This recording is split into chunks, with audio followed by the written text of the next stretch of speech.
हुआ है for MP set paper 1 2026, उसका हम जल्दी से आंसर की एनालिसिस करने वाले हैं। उससे पहले आई होप आप सभी का एग्ज़ाम बहुत अच्छा गया होगा, आप लोग पेपर में पैनिक नहीं हुए होंगे। वैसे मैंने पेपर देखा, मुझे ऐसा लगा कि ये slightly mid to tough zone में था, मतलब बहुत इजी पेपर भी नहीं था, पर ये स्लाइटली मिड टू टफ, मतलब उतना टफ भी नहीं था, बट हाँ मैं उसको मॉडरेट जोन में थोड़ा सा बोलना चाहूँगी। पर हाँ, इससे मुझे लगता है कि कुछ क्वेश्चन ऐसे थे जिसमें आपको लगा हो कि एक दो क्वेश्चन के आंसर्स कंफ्यूजिंग हो सकते होंगे, आपको लगा हो कि ऑप्शंस में कि ये भी सही हो सकता है, ये भी सही हो सकता है, राइट।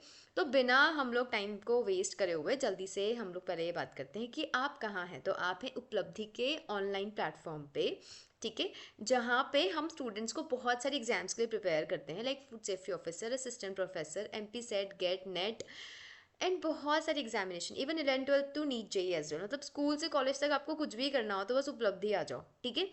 आप हमारी ऐप को डाउनलोड कर सकते हो, यूट्यूब पे हमारे कुछ वीडियोस अवेलेबल है, वो आप वो भी देख सकते हो। मुझे पता है कि आपको बहुत ज़्यादा एक्साइटमेंट है पेपर देखने का, और आपसे ज़्यादा मुझे एक्साइटमेंट है आपको आंसर की बताने का। बट थोड़ा सा मेरे बारे में बताऊँ तो आपको भी पता चलेगा कि हम लोग क्या कर रहे हैं। हमारे बहुत सारे रिजल्ट्स हैं, ठीक है।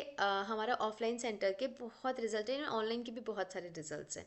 बिल्कुल शॉर्ट टर्म में लोगों ने हमारे साथ ज्वाइन किया है, और उन्हें उन्हें सिर्फ वो जो एक छोटा सा मिसिंग गाइडेंस होता है ना, उतने से गाइडेंस से भी उन्होंने बहुत जल्दी अपने एग्जाम्स को क्वालिफाई कर लिया है। तो आप भी बिल्कुल वेट मत करो इस चीज़ का कि हम बहुत समय लगाएंगे और जल्दी से जल्दी अचीव करना चाहते हैं, कि आप बहुत टाइम से पढ़ रहे हैं पर आपको लग रहा है कि कुछ छोटा मोटा जो चीज़ें रह रही है, तो डेफिनेटली एक बार हमें कंसल्ट ज़रूर करिए, उपलब्धि आके देखिए, आपको आपके क्वेश्चंस के सॉल्यूशन ज़रूर मिलेंगे एंड डेफिनेटली रिजल्ट्स भी। तो हम जल्दी से पेपर को चेक करते हैं। ये रहा हमारा पेपर, और आई होप कि आप सभी ने एग्जाम दिया होगा, ठीक है। तो ये है general paper on teaching and research aptitude, MPPSC, जो आज 1 मार्च को हुआ है, 2025 वाला एमपीपीएससी हुआ है ये आपका। ये है सेक्शन डी, मैं जिस सेट की बात कर रही हूँ ये है सेट आपका डी। अब जल्दी से हम क्वेश्चंस पे आते हैं। Among the following fuels of energy which is the most environment friendly, मतलब पर्यावरण के अनुकूल कौन से वो ईंधन है। तो इसका आंसर है हाइड्रोजन गैस, क्योंकि ये जब इसका कंजम्पशन होता है तो ये वाटर बनाता है, जबकि बाकी के गैसेस जो होते हैं वो आपका पोल्यूशन CO2 वगैरह जनरेट करते हैं। Which was the target year of achieving the millennium development goal MDGs, वो है आपका 2015। Match list 1 to 2 and identify the correct code. तो पोडोजलाइजेशन में क्या होता है, कोल्ड एंड ह्यूमिड क्लाइमेट में एक्चुअली सॉइल की कुछ क्वालिटीज़ में आता है ये। तो इसका हुआ A का 2, और A का 2 का एक ही ऑप्शन है विच इज दिस, ठीक है। लेटरलाइजेशन का warm and humid climate, and salinisation का दिस वन, ठीक है।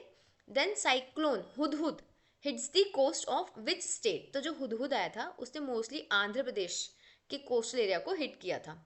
One Sun, One World, One Greed is a part of Paris Agreement, Kyoto Protocol, International Solar Alliances, National Action Plan on Climate Change. इसका answer है International Solar Alliances. Okay. Which one of the following act was passed in 1904 based on the report of Raleigh Commission? ठीक है। जो जो रेले आयोग किस पे किया गया था, वो था आपका इंडियन यूनिवर्सिटी एक्ट। मैंने इस आंसर की को बहुत ही फास्ट एंड प्रिसाइज रखा है, प्लस कोशिश करिए इसमें कोई भी एरर ना हो। अगर फिर भी आपको लगता है कि इसमें कोई एरर हुआ, ठीक है, तो आप कमेंट सेक्शन में ज़रूर बताना। प्लस हाँ, इसके इसके बाद आप ज़रूर बताना कि आपके फर्स्ट पेपर में कितने क्वेश्चन सही हो रहे हैं, ठीक है। Next is which of the following is known as the discoverer of Vedic mathematics. इसका आंसर है Shankaracharya Bharati Krishna Tirtha. Now project tiger was launch in India in which year, तो वो लॉन्च हुआ था 1973 में। The national medical commission was established on which date, कौन सी तारीख को आपका ये एस्टेब्लिश हुआ था, तो इसका आंसर है 25 सितंबर 2020, ठीक है। वैसे मैंने सारे सोर्सेज को चेक करके ही आंसर की बनाई है, but still if there is any conflict somewhere तो आप डेफिनेटली इसको कमेंट सेक्शन में भी बता सकते हैं, ठीक है। Which of the following is not an object of national education policy? Then answer is D, to establish a school grant commission for allocation and monitoring of the grant. In which of the following level of teaching classroom environment required to be sufficient, open and independent? इसका tentatively answer है reflective level, मतलब जितना मैंने study करा है अलग अलग में, तो चिंतनशील स्तर के लिए आपको खुला और स्वतंत्र माहौल होना बहुत ज़रूरी है, ठीक है। तो इसका most possible answer is reflective level. Okay, what is the primary focus of traditional education? Primary focus क्या होगा ट्रेडिशनल एजुकेशन का? तो it is teacher centred learning. Okay, and according to Piaget theory of cognitive development, children understand the new knowledge or concept in the help of old knowledge, ठीक है, is known as, okay, is known as, क्या बोलेंगे आप इसको? आप बोलेंगे इसको assimilation। Okay, क्या बोला जाता है पियाजी के हिसाब से? इसको assimilation बोला जाता है, ठीक है। which is the most significant approach of evaluation। तो मोस्ट सिग्निफिकेंट अप्रोच क्या है? Continuous and comprehensive evaluation. Okay, RPWD right of person with disability act 2016 replaces with, किससे रिप्लेस हुआ था? तो पर्सन विद डिसेबिलिटी 1995, ठीक है। Choose the wrongly matched pair from the following, आपको इसमें से रॉन्गली मैच्ड पेयर करना है। तो अगर हम सारे देखें तो सभी के मैंने एनालिसिस करें तो अप्लाइड रिसर्च का जो है, ठीक है, इट इज़ स्लाइटली डिफरेंट, ठीक है। अप्लाइड रिसर्च की अगर मैं बात करूँ तो अप्लाइड रिसर्च का आपका जो वो है वही रॉन्गली मैच्ड है, ठीक है, क्योंकि ये सिस्टमेटिक डेटा ड्रिवन ऑब्वियसली है, ठीक है, रियल वर्ल्ड प्रॉब्लम को देखते हुए, सर्विसेज या प्रोसेसेस को देखते हुए, ठीक है। चलो, then choose the incorrect statement among the following, आपको इसमें से इनकरेक्ट स्टेटमेंट निकालना है। तो this is the incorrect statement where positivism in a social research means the study of social event on the basis of logical and religious principle, जबकि ऐसा नहीं होता है, ठीक है। जो पॉजिटिविज्म होता है ये एक मेथोडोलॉजिकल अप्रोच होता है, जो नेचुरल साइंस टेक्निक जैसे कि ऑब्जेक्टिव ऑब्जर्वेशन, मेजरमेंट, एक्सपेरिमेंटेशन, इस पे काम करता है, ना कि रिलीजियस वगैरह पे काम करता है, ठीक है। Rest is all right. Modern language association format and American psychological association format are related to, ठीक है, ये किससे रिलेट करते हैं? तो ये करते हैं type of referencing and reference writing से, ठीक है। Which among the following are the challenge during the research report writing? बहुत बड़ी प्रॉब्लम क्या हो सकती है आपकी? तो डेफिनेटली आपकी आइडेंटिटी छुपाना तो प्रॉब्लम हो ही नहीं सकता, इसलिए जहां जहां फोर है वो सब रॉन्ग है, तो आंसर बचा आपका 1 2 3 5, ठीक है। Choose the correct sequence of the step of social research process, ठीक है।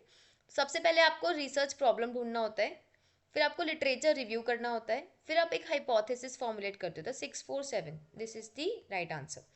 देन नेक्स्ट इज, ये एक आपको पैराग्राफ आया था, आपको इसी पैराग्राफ के बेसिस पे कुछ आंसर्स देने थे, ठीक है ना, 21 से 25, ठीक है। तो मैं जल्दी से इसको कर लेती हूँ, ये डेफिनेटली आप सभी के सही गए होंगे, है ना, इसमें तो गलती आप नहीं ही करके आए होंगे। तो इसका आंसर आएगा, the main objective of higher education is disaster management. Then to attract youth towards higher education, development of knowledge based economy, ठीक है, is necessary. Which of the following statement is false? कौन सा statement इसमें से गलत है? तो the aim of higher education is the intellectual development not to provide livelihood is a wrong answer, क्योंकि इसमें लिखा हुआ है कि इसका पर्पस है कि ये दोनों प्रोवाइड करें। देन है आपका, how does higher education contribute to the development of the national economy, ठीक है। तो इसमें आएगा by knowledge creation and innovation, ठीक है। What is the necessary for the overall development of individual? तो teaching of skills and value in a prescribed sequence from pre school to higher education, ठीक है। Then the facial expression of student is related to which element of the communication process, ठीक है, it is the receiver. Okay, क्योंकि student पूछा है ना, तो आप टीचर हैं, आप कुछ बोलेंगे तो स्टूडेंट क्या हुआ? रिसीवर हुआ। फिर इसका जो एक्सप्रेशन आएगा आपका, ठीक है, तो वो कहाँ जाएगा? आपका रिसीवर वाले जोन में जाएगा। अच्छा लग रहा है, बुरा लग रहा है, so on. Identify the technical term use to describe body language from the following, ठीक है। तो काइनेसिक्स इज अ साइंस जिसमें हम बॉडी लैंग्वेज को स्टडी करते हैं। Which of the following is considered as an effective form of verbal communication? इसमें से मौखिक संप्रेषण का सबसे प्रभावी तो क्या होता है आपका? स्टोरी टेलिंग, है ना। The encoded message is transmitted through, आप किसी भी मैसेज को कैसे भेजते हो, ठीक है, भेजोगे कैसे? तो चैनल के थ्रू भेजोगे, ठीक है। चैनल इज वो मीडियम होता है जिसके थ्रू आप मैसेजेस को भेजते हो। Effective communication can help the teacher to maximise the, क्या करेगा? बहुत अच्छे से पढ़ाओगे तो क्या होगा? प्रभावी होगा, तो टीचिंग एंड लर्निंग आउटकम, ठीक है।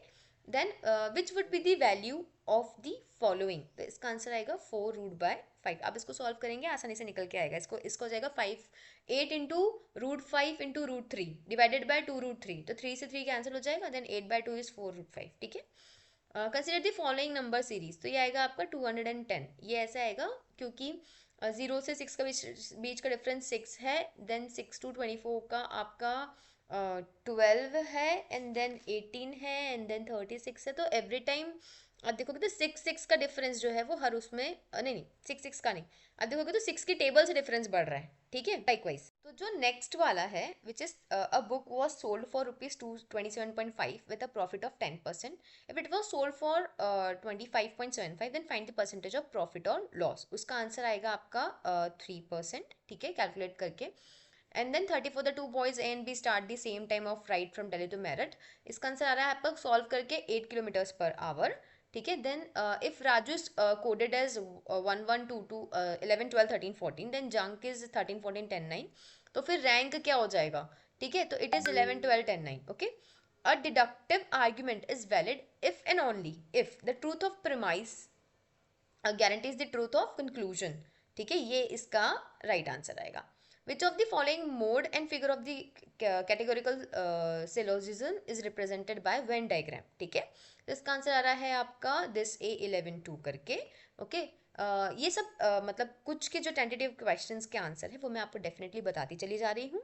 ठीक है, जो बिल्कुल ही श्योर है उसमें आपको कोई भी डाउट लेफ्ट नहीं है, उसके लिए मैं आपको कोई भी वो नहीं कर रही हूँ। जहाँ मुझे लग रहा है टेंटेटिव है वहाँ मैं बोल रही हूँ कि हाँ इसका टेंटेटिव आंसर ही हो सकता है, लाइकवाइज। ठीक है, which of the following use of language refer to the directive function? It is close the window।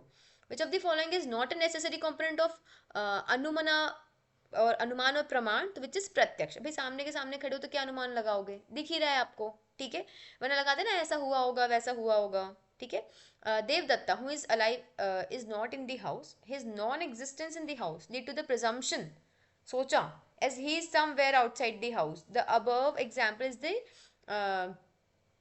इंस्टेंटिएशन of which प्रमाण, कौन से प्रमाण का? तो यह है अर्थपत्ति, अर्थपत्ति। ठीक है, what describes the difference between a population and a sample? तो sample is a subset of a population। sample छोटा होता है, पॉपुलेशन बड़ी होती है, उससे हम कुछ कुछ सैंपल्स निकाल के काम करते हैं। ठीक है, जब the following are method of data classification, तो ये है न्यूमेरिकल, कैटेगोरिकल एंड ऑर्डिनरी। ठीक है, संख्यात्मक, श्रेणीबद्ध एवं और क्रमिक। ठीक है, nominal measurement can be understood better with the help of the following example. इसका आएगा आंसर आपका classification of gender as a male and female.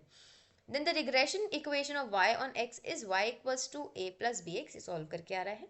What does type 1 error indicate in testing of hypothesis? तो type 1 error होता है आपका probability of rejecting a null hypothesis when it is true, and type 2 error होता है आपका probability of accepting a null hypothesis when it is false। Okay, Wi-Fi is an example of Wi-Fi LAN technology।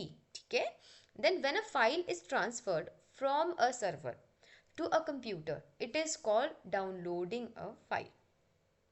ठीक है, the window utility program use for closing unresponsive program, तो हम use करते हैं task manager. ठीक है, then MS word में जो टेम्पलेट होता है, टेम्पलेट वो क्या करता है? बेसिक डॉक्यूमेंट का एक स्ट्रक्चर प्रोवाइड करता है। And what is worm? Worm is all of the above. I hope आपका एग्जाम बहुत अच्छा गया होगा, आपके बहुत सारे क्वेश्चन सही होंगे। ठीक है, ये पेपर एज इम्पॉर्टेंट एज आपका मेन पेपर, बट हाँ इससे थोड़ा सा आप कई बार होप कम रखते हैं, मेन पेपर से ज़्यादा रखते हैं, but yes it is quite scoring as that. आपको कोई भी क्वेरी है तो आप कमेंट सेक्शन में ज़रूर लिखिएगा। अगर आपको लगता है किसी क्वेश्चन में डाउट तो भी आप ज़रूर लिखिएगा, मैं डेफिनेटली उसका आंसर देने की कोशिश करूँगी। All the very best. आप नेक्स्ट पेपर के आंसर की के लिए लाइफ साइंस की आप रेडी रहिएगा, उसे मैं डेफिनेटली हाफ एन आवर में अपलोड करने वाली हूँ।